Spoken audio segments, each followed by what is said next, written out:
वालेकुम दोस्तों, मैं वसीमुल्लाह और आप देख रहे हैं white advice official YouTube channel. तो दोस्तों आज हम बात करेंगे कि गूगल एडसेंस का ऐप जो है वो प्ले स्टोर से हटा दिया गया है। तो लोग अब जो है अपना एडसेंस के अकाउंट की जो रकम है, मनी है, वो कैसे देख पाएंगे। तो इसके लिए जो है चिंता करने की बिल्कुल ज़रूरत नहीं है। उसके लिए जो है गूगल एड्स का ऐप जो है वो मौजूद है और आप वेबसाइट पर भी जाकर अपना जो है सब कुछ देख सकते हैं।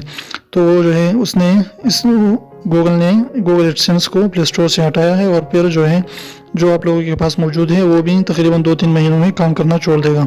तो आप फिर जो है डायरेक्टली वेबसाइट पर भी अपना इनकम वगैरह देख पाएंगे। तो कोई भी ऐसी चिंता करने की ज़रूरत नहीं है।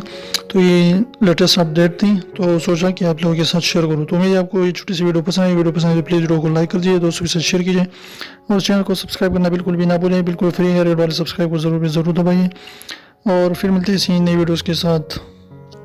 तब तक के लिए सब्सक्राइब करना बिल्कुल भी ना भूलें। कहते हैं कि घर के सबसे छोटे बच्चे की आधी ज़िंदगी तो दरवाज़ा खोलने, दरवाज़ा बंद करने में गुजर जाती है और बाकी आधी ज़िंदगी पानी पिलाने में।